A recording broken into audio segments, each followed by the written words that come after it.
Okay, we're gonna make some brief comments, and 'cause I know you're interested. And certainly, we have one. There were two officers that were shot earlier today. One is here at Herman in critical condition, and he's getting the very best care available. The other officer is at Bentop, and he's in stable condition. And of course, he is getting the very best care available. I'm going to allow Chief Acevedo to make some comments, as well as Dr. Purse.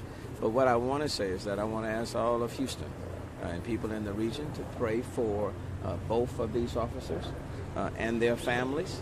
As usual, they get up every day, they go on their shift. They don't know what's going to happen during the course of their shifts, and they dutifully serve this city. So their family members, have been notified. Some of their family members are with them. Some are out of town. But the good news is that they're getting the very best care available. Now let me have Chief Acevedo to talk about the specific details of what led to this incident.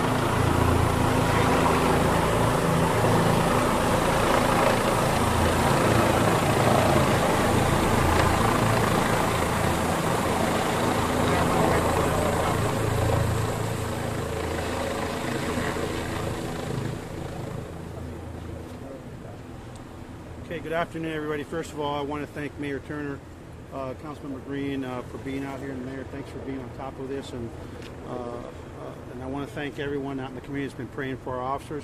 I want to give a brief overview of what happened this afternoon, where we're at and where we're headed. But first and foremost, I want to advise the residents in the 8800 block area of Sterling Game that please shelter in place. Again, this is an active scene where we're still looking for an additional suspect. The suspect is just described as a male, adult Hispanic, dressed in all black clothing with a blue bandana. That's all we have, but we have a lot of search teams out there. It's important to shelter in place. If you hear anything in the backyard, if you start having your dogs bark for unknown reasons, and you look out the window and see any police officers, please call 911 and report that behavior to us. Also, if you don't need to be in the area, please avoid the area. This morning at 11:08 a.m., we received a call of a burglary in process with the 8800 block of Sterling Lane. At about 11:20 a.m., while en route, and before the officers that were en route arrived, another officers in the unit were actually flagged down by neighbors in the neighborhood and advised of a secondary burglary in the area. Officers did set up a perimeter, asked for air support and for canine, and both air support and canine arrived shortly thereafter, and an active search began. Shortly after 11:20 a.m., our tactical unit from that part of the city arrived on scene in the 8700 block of Sterling Game. Tactical officers were advised that at the back of a residence at the 8700 block of that location, Sterling Game, there was a storage shed where a door was ajar, and the resident wisely advised us that that was suspicious. Two of our officers actually jumped the fence and went into that backyard to clear that storage lot or storage shed when a male Hispanic suspect opened the door, came out, and opened fire on our officers. Officers were able to return gunfire. The suspect is a Hispanic male adult, unknown age, unknown identity. He was pronounced dead at the scene by responding paramedics from the Houston Fire Department. Our officers that have been shot, the mayor previously identified him as well, but again, it's Ronnie Cortez. He's a 24-year vet of the police department who was shot multiple times and is obviously in critical condition, and we'll have the doc talk about that in a minute. The second officer that has been shot and struck by gunfire is Officer Jose Munoz, who's a 10-year vet. We have notified the family. Family members are here. We're also in the process of bringing family members from, especially for our critical officer, from one child that's out of state in college. We're in the process of bringing her in.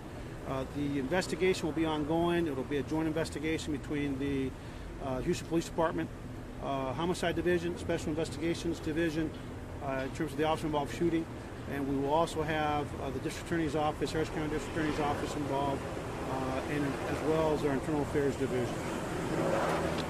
The other thing that I want to put out to this community is just a word of thanks to the hospital.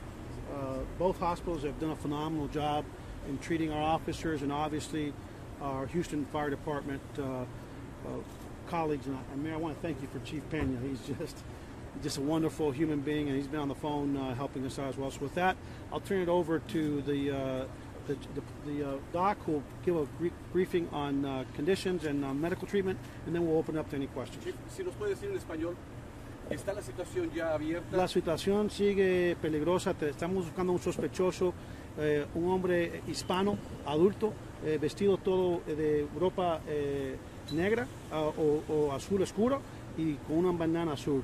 Es importante que todos los miembros de la comunidad que están viviendo en la área que por favor manténgase en su residencia, no salga si no está en la área, por favor evite esa área. Si ve algo sospechoso, por favor marque el 911 inmediatamente, por darse de cuenta que estamos buscando otro sospechoso que puede ser peligroso. Así que no abra su puerta, llame el 911 si ve algo en su propiedad, y nosotros vamos a buscar. ¿Nos repite la edad y los nombres de los oficiales? Los oficiales son Ronnie Cortés, lleva 24 años del departamento, es un gran oficial, y otro gran oficial, el nombre es José Muñoz, veterano de 10 años. El oficial Cortés está en condición crítica aquí en Herman, y el oficial Muñoz está en buena condición, pero también sufrió un disparo también de fuego de arma. ¿Okay? Ellos, como sospechosos, fueron los que salió de donde estaban buscando atrás de una residencia. Un sospechoso salió hispano con una pistola y empezó a disparar. Desgraciadamente le dio con su fuego de arma y las balas a dos de nuestros oficiales. De nuevo, el oficial Cortés está en condición crítica, el oficial Muñoz está en buenas condiciones. Le suplicamos que, por favor, oraciones para nuestros oficiales y sus familias. Gracias.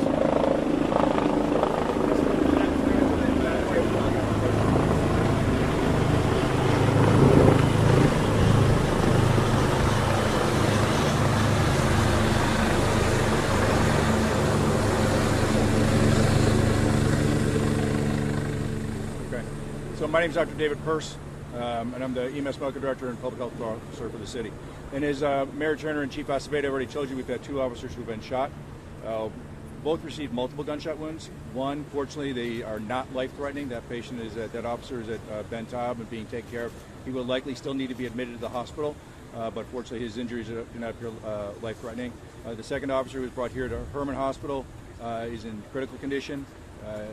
After the shooting, officers on scene initiated care and called for the Houston Fire Department. EMTs, firefighters, and paramedics responded en route to the hospital with the critical patient. They were able to initiate advanced life support procedures and aid in his care. Called ahead to the hospital, and they immediately were taking care of him when he got here. His condition has improved some, but he is still listed in critical condition, and he obviously will be staying in the hospital.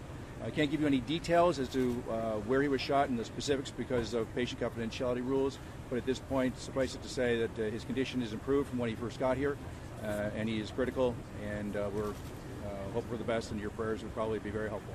Is he alert? Is he talking? He is awake and talking, yes, and he's with his family. Does he have surgery? Not yet. That's part of the process. Any questions to the Chief or Dr. First? Anybody have any questions to the Chief or Dr. First? I have some questions for the Chief. Can you talk a little bit about just go over again what happened when they went into when they jumped into the yard? Was there what happened right there again? Well, the 2 officers were advised by a woman, a resident at the location where the shooting occurred, that a storage shed behind her house, the door was ajar, and it appeared to be suspicious to her. The officers then got a ladder and gained entry into the backyard. When they get into the backyard and went to clear the shed, a suspect came out and opened fire on the officer, striking both officers multiple times.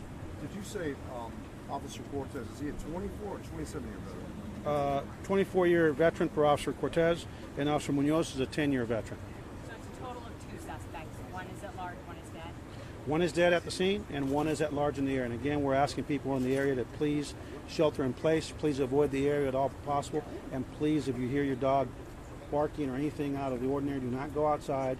If you can get eyes on your yard, and just call 911 so we can come and search your Do you know house. if that suspect is armed? I'm sorry. We will assume that the second suspect that's at large is armed and dangerous. You should consider him armed and dangerous. What's your message to the guys who did this? Well, one's dead, so I don't think I have a message for him. But the one that's at large, if he's in a house hiding or somewhere, we're not leaving. We have hundreds of officers in the area. The sheriff called me right away, Mayor, and actually offered support, and he's responding. Some of his officers there, Harris County Sheriff, and we're not going to give up the search for a while. So I want to apologize to that neighborhood for the inconvenience that's going to go on for the next few hours. But someone that's willing to shoot and try to kill two fully uniformed officers in broad daylight after committing a burglary, which is a property crime, is someone that will not hesitate to kill a member of that community. And the other thing is that our TAC unit was actually in the area, which is our tactical street unit, because we had been experiencing a problem with burglaries in the area, and that's why we were able to have so many officers come in and start a very quick dragnet to try to catch these suspects. I know it's real soon, but do you think that they could be part of that rash of burglaries that you've been experiencing in that area? I think it'd be speculation, but when you decide to engage in deadly conduct over property crime, you must. My assumption would be that they're probably involved in a lot more than just burglaries, and if they're just in burglaries, they're probably involved in a lot of burglaries. Chief, do you have any sense of where this one guy may be? We believe there's a high probability that he's still inside the dragnet.